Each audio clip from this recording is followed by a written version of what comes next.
Hi friends, ಎಲ್ಲರೂ ಹೇಗಿದ್ದೀರಾ? ಎಲ್ಲರೂ ಚೆನ್ನಾಗಿದ್ದೀರಾ ಅಂದ್ಕೊಂಡಿದ್ದೀನಿ. ನಾನು ಕೂಡ ಚೆನ್ನಾಗಿದ್ದೀನಿ. ನಾನು ನಿಮ್ಮ ಜಯಕ್ಕ. ಈ ಥರ ಸ್ಟೋರಿ ಮಾಡಿ ತುಂಬ ದಿನಗಳಾಯಿತು. ದಿನಗಳಲ್ಲ, ತಿಂಗಳುಗಳು, ವರ್ಷನೇ ಆಗೋಯ್ತು ಅನಿಸುತ್ತೆ ನಾನು ವೀಡಿಯೋಸ್ನ ಸ್ಟಾಪ್ ಮಾಡಿ ಈ ಚಾನಲಲ್ಲಿ. ಈಗ ಮತ್ತೆ ಶುರು ಮಾಡ್ತಿದ್ದೀನಿ ಹೊಸ ಸ್ಟೋರಿ ಜೊತೆಗೆ. ನಿಮಗೋಸ್ಕರ ಹೊಸ ಕಥೆನ ತೊಗೊಂಡು ಬರ್ತಾ ಇದ್ದೀನಿ. ಹೊಸ ಕತೆಗೆ ಸಪೋರ್ಟ್ ಮಾಡಿ, ತಪ್ಪದೇ ವೀಡಿಯೋಸ್ನ ನೋಡಿ ನಮ್ಮ MSN ಕಾರ್ಟೂನ್ ಕನ್ನಡ ಚಾನಲ್ಗೆ ಸಪೋರ್ಟ್ ಮಾಡಿ. ನೋಡೋಣ, ಇವತ್ತು ತುಂಬ ದಿನಗಳ ನಂತರ ವೀಡಿಯೋನ ಹಾಕ್ತಾ ಇದ್ದೀನಿ. ಎಷ್ಟು ಜನ ನೋಡ್ತೀರಾ, ಹಾಗೆ ಎಷ್ಟು ಜನ ಕಮೆಂಟ್ಸ್ ಮಾಡ್ತೀರಾ ಅಂತ ನಾನು ಕಾಯ್ತಾ ಇರ್ತೀನಿ. ಇವತ್ತು ಮೊದಲನೇ ಎಪಿಸೋಡು ನಾನು ಇಂಟ್ರಡ್ಯೂಸ್ ಮಾಡಿಕೊಡ್ತೀನಿ ನೋಡಿ, ಯಾರ್ಯಾರು ಅವರ ಹೆಸರೇನು ಅಂತ. ಇವರಿಬ್ಬರು ಅಕ್ಕ ತಂಗಿರು. ಅಂದರೆ ಒಬ್ಬರು ಲಕ್ಷ್ಮಿ ದೊಡ್ಡ ಹೆಂಡತಿ ಮಗಳಾಗಿರ್ತಾಳೆ, ಹಾಗೆ ಮಹಾಲಕ್ಷ್ಮಿ ಚಿಕ್ಕ ಹೆಂಡತಿ ಮಗಳಾಗಿರ್ತಾಳೆ. ಲಕ್ಷ್ಮಿ ಗೊತ್ತಲ್ಲ, ಲಕ್ಷ್ಮಿ ಇವಳು ಮೊದಲನೇ ಹೆಂಡತಿ ಮಗಳಾಗಿರ್ತಾಳೆ. ಇವಳು ತಾಯಿ ತೀರೋಗಿರ್ತಾರೆ. ಹಾಗಾಗಿ ಇವ್ರ ತಂದೆ ಇನ್ನೊಂದು ಮದುವೆನ ಮಾಡಿಕೊಂಡಿರ್ತಾರೆ. ಇವಳು ಮಹಾಲಕ್ಷ್ಮಿ, ಇವಳು ಎರಡನೇ ಹೆಂಡತಿಯ ಮಗಳು. ನಮ್ಮ ಲಕ್ಷ್ಮಿ ತುಂಬ ಸಾಧು ಆಗಿರ್ತಾಳೆ, ಆದರೆ ಮಹಾಲಕ್ಷ್ಮಿ ಸ್ವಲ್ಪ ಹೊರಟಿರ್ತಾಳೆ. ಹಾಗೆ ಇವಳು ಮಹಾಲಕ್ಷ್ಮಿಯವರ ತಾಯಿ, ಅಂದರೆ ಲಕ್ಷ್ಮಿಯ ಮಲತಾಯಿ ಆಗಿರ್ತಾಳೆ. ಕೆಲವು ವರ್ಷಗಳ ಹಿಂದೆ ಲಕ್ಷ್ಮಿ ತಂದೆ ತೀರೋಗಿರ್ತಾರೆ. ಹಾಗಾಗಿ ಇಬ್ಬರು ಮಕ್ಕಳ ಜವಾಬ್ದಾರಿನೂ ಲಕ್ಷ್ಮಿಯ ಮಲತಾಯಿಯಾದ ಸಾವಿತ್ರಿದೇ ಆಗಿರುತ್ತೆ. ಈಗಿನ ಟ್ರೆಂಡ್ ಪ್ರಕಾರ ತನ್ನ ಇಬ್ಬರು ಮಕ್ಕಳದ್ದು ಫೋಟೋಶೂಟ್ನ ನಡೆಸ್ತಾ ಇರ್ತಾಳೆ ಸಾವಿತ್ರಿ. ಬದುಕೋಕೆ, ಜೀವನ ಮಾಡೋಕ್ಕೆ ಹಣ ಬೇಕಾಗಿರುತ್ತಲ್ವಾ, ಹಾಗಾಗಿ ಹೆಣ್ಮಕ್ಳನ್ನ ಇಟ್ಕೊಂಡು ಕೆಲಸ ಮಾಡೋದಕ್ಕೂ ಆಗಲ್ಲ. ಹಾಗಾಗಿ ಅವ್ರನ್ನ ಇಟ್ಕೊಂಡೆ ಅವಳು ಫೋಟೋಶೂಟ್ ಮಾಡಿಸಿ ಕೆಲವು ಹಣಗಳನ್ನ ಮಾಡ್ತಾ ಇರ್ತಾಳೆ. ಲಕ್ಷ್ಮಿ ಮಲತಾಯಿ ಸಾವಿತ್ರಿಗೆ ಲಕ್ಷ್ಮಿ ಮೇಲೆ ಅಷ್ಟೊಂದಾಗೇನು ಪ್ರೀತಿ ಇರೋದಿಲ್ಲ, ಆದರೆ ಆಸ್ತಿಗೋಸ್ಕರ ಲಕ್ಷ್ಮಿ ಹತ್ರ ಪ್ರೀತಿಯಿಂದನೇ ನಡ್ಕೋತಾ ಇರ್ತಾಳೆ. ಆದರೆ ಅವಳಿಗೆ ತನ್ನ ಸ್ವಂತ ಮಗಳು ಮಹಾಲಕ್ಷ್ಮಿ ಮೇಲೆ ತುಂಬ ಪ್ರೀತಿ ಇರುತ್ತೆ. ಬನ್ನಿ, ಇವತ್ತಿನ ನಾನು ಎಪಿಸೋಡ್ನ ಶುರು ಮಾಡೋದಕ್ಕಿಂತ ಮುಂಚೆಗೆ ಸ್ವಲ್ಪ ಸ್ಟೋರಿನ ಹೇಳಿಬಿಟ್ಟಿದ್ದೀನಿ, ನಿಮಗೂ ಅರ್ಥ ಆಗಬೇಕಲ್ವಾ. ಹಾಗಾಗಿ ಇವತ್ತಿನ ಬ್ಯೂಟಿಫುಲ್ ಎಪಿಸೋಡ್ನ ಶುರು ಮಾಡೋಣ. ಖುಷಿಯಿಂದನೇ ನಮ್ಮ ಮೊದಲನೇ ಎಪಿಸೋಡು ಸ್ಟಾರ್ಟ್ ಆಗಲಿ. ಆಮೇಲೆ ಮುಂದೆ ಹೋಗ್ತಾ ಹೋಗ್ತಾ ನೋಡ್ತಾ ಹೋಗೋಣ ಕತೆ ಎಲ್ಲಿವರೆಗೂ ಹೋಗುತ್ತೆ ಅಂತ. ನನಗೂ ಗೊತ್ತಿಲ್ಲ, ನಿಮ್ಮೆಲ್ಲರ ಕಮೆಂಟ್ಸ್ನ ನೋಡಿಬಿಟ್ಟು ನಾನು ಕತೆನ ಯಾವ ರೀತಿ ತೊಗೊಂಡು ಹೋಗ್ಬೋದು ಅಂತ ಡಿಸೈಡ್ ಮಾಡ್ತೀನಿ. ಖಂಡಿತ ಕಮೆಂಟ್ಸ್ ಮಾಡ್ತೀರಾ ಅಂದ್ಕೊಂಡಿದ್ದೀನಿ. ಸದ್ಯಕ್ಕೆ ನನ್ನ ಪಾತ್ರ ಇದರಲ್ಲಿ ಏನೂ ಇಲ್ಲ. ನೋಡೋಣ, ಮುಂದೆ ನನ್ನ ಪಾತ್ರ ಹಾಕಬೇಕು ಅಂತ ಅನಿಸಿದ್ರೆ ನಿಮ್ಮೆಲ್ಲರ ಕಮೆಂಟ್ಸಿಂದ, ನಿಮ್ಮೆಲ್ಲರ ವ್ಯೂಸಿಂದ ನಾನು ನೆಕ್ಸ್ಟಿಗೆ ನನ್ನನ್ನು ಆ್ಯಡ್ ಮಾಡ್ಕೊಳ್ತೀನಿ. ಸದ್ಯಕ್ಕೆ ನಾನು ಎಂಟ್ರಿ ಇಲ್ಲ ಈ ಕತೆಯಲ್ಲಿ. ಆದಷ್ಟು ಬೇಗ ಎಂಟ್ರಿ ಆಗೋಣ. ಅಲ್ಲಿವರೆಗೂ ಇವರ ಸ್ಟೋರಿನ ನೋಡ್ತಾ ಇರಿ. ಹಾಗೆ ಸಬ್ಸ್ಕ್ರೈಬ್ ಮಾಡ್ಕೊಳ್ಳೋದನ್ನು ಮರಿಬೇಡಿ. ಹಾಗೆ ಲೈಕ್ ಮಾಡಿ, ಶೇರ್ ಮಾಡಿ, ಹಾಗೆ ಹೈಪ್ ಮಾಡೋದನ್ನು ಮರಿಬೇಡಿ. ಒಂಚೂರು ಮೇಡಮ್ ಸ್ವಲ್ಪ ಹಿಂಗೆ ಟರ್ನ್ ಆಗಿ ರೈಟ್ ಸೈಡ್ಗೆ. ಮೇಡಮ್ ನೀವು ಲಕ್ಷ್ಮಿ ಮೇಡಮ್ ನೀವು ಲೆಫ್ಟ್ ಸೈಡ್ಗೆ ಟರ್ನ್ ಆಗಿ, ಮಹಾಲಕ್ಷ್ಮಿ ಮೇಡಮ್ ನೀವು ರೈಟ್ ಸೈಡ್ಗೆ ಟರ್ನ್ ಆಗಿ. ಓಕೆ, ಇದು ಸರಿನಾ? ಓಕೆ. ವಾವ್, ಎಷ್ಟು ಬ್ಯೂಟಿಫುಲ್ಲಾಗಿ ಬರ್ತಾ ಇದೆ ಗೊತ್ತಾ ಮೇಡಮ್? ಏನಪ್ಪ ಕ್ಯಾಮ್ರಾಮ್ಯಾನ್, ಸರಿಯಾಗಿ ತೆಗಿಯಪ್ಪ, ಸುಮ್ಮನೆ ಟೈಮ್ ವೇಸ್ಟ್ ಮಾಡಬೇಡ. ಇಂಥ ಒಳ್ಳೊಳ್ಳೆ ಜಾಗಕ್ಕೆ ಕರ್ಕೊಬಂದಿದ್ಯಾ, ನಮ್ಮ ಸಮಯನ ವೇಸ್ಟ್ ಮಾಡಬೇಡ ಕಣಪ್ಪ. ನಮಗೆ ಇನ್ನೊಂದು ಕಡೆ ಅಪಾಯಿಂಟ್ಮೆಂಟ್ ಇದೆ. ನನ್ನ ಇಬ್ಬರು ಮಕ್ಕಳದ್ದು ಫೋಟೋ ಸೂಪರಾಗಿ ಬರಬೇಕು. ಮೇಡಮ್ ಆಯ್ತು ಮೇಡಮ್, 30 ಫೋಟೋ ತೆಗ್ದಿದ್ದೀನಿ. ಇದ್ರ ಕಾಪಿ ಯಾವಾಗ ಕೊಡ್ತೀಯಾ? ಮೇಡಮ್ ಇದ್ರ ಕಾಪಿನ ಇನ್ನೊಂದು 2 ದಿನದಲ್ಲಿ ಕೊಟ್ಬಿಡ್ತೀನಿ.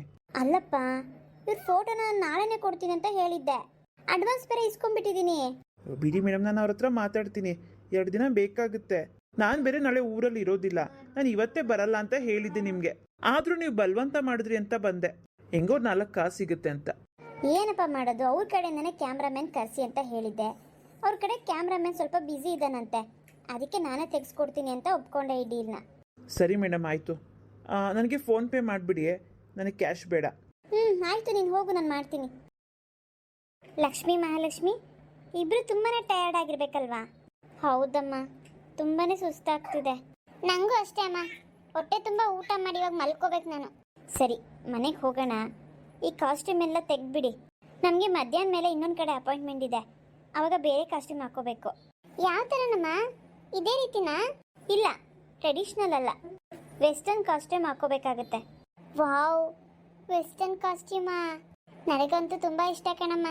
ಅಮ್ಮ, ಆದರೆ ನನಗೆ ಆ ಥರ ಕಾಸ್ಟ್ಯೂಮ್ ಹಾಕೊಡೋಕೆ ನಂಗೆ ಇಷ್ಟ ಇಲ್ಲ. ಯಾಕೆ ಮಗಳೇ, ಯಾಕೆ ಇಷ್ಟ ಇಲ್ಲ? ಇವಾಗ ಮಹಾಲಕ್ಷ್ಮಿ ಹಾಕೋತೀನಿ ಅಂತ ಹೇಳ್ತಿಲ್ವಾ?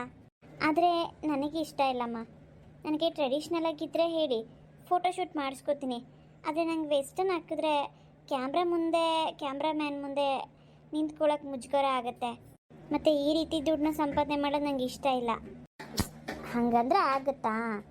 ಹೆಂಗೆ ಡ್ರೆಸ್ ಹಾಕ್ಕೊಳ್ಳೋದು ಮುಖ್ಯ ಅಲ್ಲ, ದುಡ್ಡು ಸಂಪಾದನೆ ಮಾಡ್ತಿದ್ದೀವಿ ಅನ್ನೋದು ಮುಖ್ಯ. ನಾಳೆ ದಿನ ನಿಮ್ಮಿಬ್ರಿಗೆ ಆಗುತ್ತಲ್ವಾ?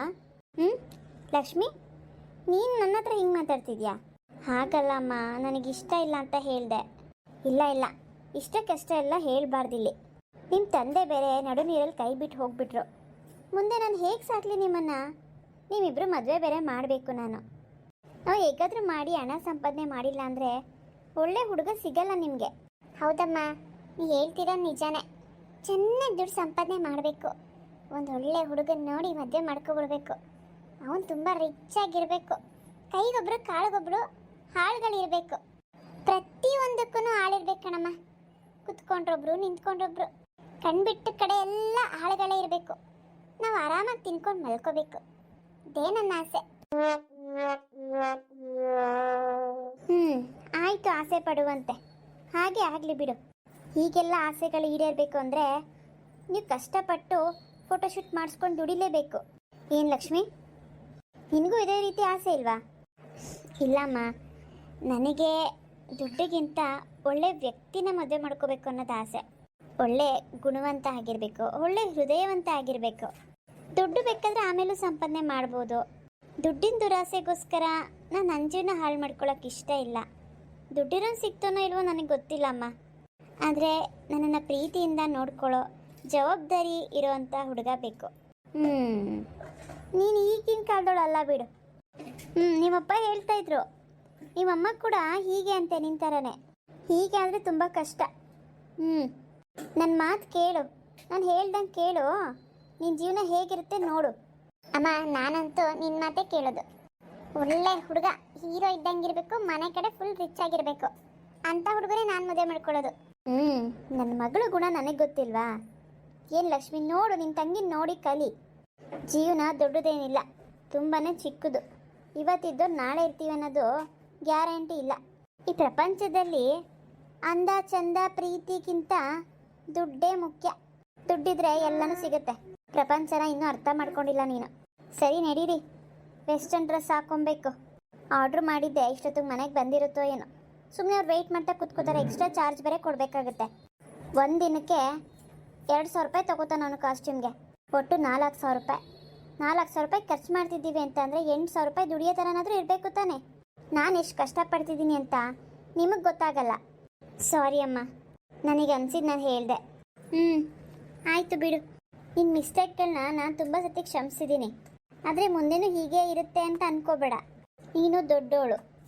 ನಿನ್ನನ್ನು ನೋಡಿ ನನ್ನ ಮಗಳು ಕಲಿಬೇಕು. ಅಂದರೆ ನಿನ್ನ ತಂಗಿ. ನೀನೆಲ್ಲದಕ್ಕೂ ಬೇಡ, ಅದು ಬೇಡ, ಇದು ಬೇಡ ಅಂತ ಅಂದರೆ ಅವಳು ಮುಂದೆ ಅದನ್ನೇ ಕಲಿತು ಬಿಡ್ತಾಳೆ. ನಾನು ಹೇಳೋದು ನಿಮ್ಮ ಒಳ್ಳೇದಕ್ಕೇನೆ. ಸರಿನಮ್ಮ. ನಡೀರಿ ಮನೆ ಕಡೆ ಈಗ. ಫ್ರೆಂಡ್ಸ್, ಇವತ್ತಿನ ಮೊದಲನೇ ಎಪಿಸೋಡ್ ನಿಮ್ಮೆಲ್ಲರಿಗೂ ಇಷ್ಟ ಆಗಿದೆ. ಪ್ಲೀಸ್ ಲೈಕ್ ಮಾಡಿ, ಕಮೆಂಟ್ಸ್ ಮಾಡಿ, ಹಾಗೆ ಶೇರ್ ಮಾಡಿ. ಸಬ್ಸ್ಕ್ರೈಬ್ ಮಾಡ್ಕೊಂಡಿಲ್ಲ ಅಂದರೆ ಸಬ್ಸ್ಕ್ರೈಬ್ ಮಾಡ್ಕೊಳ್ಳಿ. ಮತ್ತೆ ನಾಳೆ ಸಿಗೋಣ. ಎಲ್ಲರಿಗೂ ಬಾಯ್.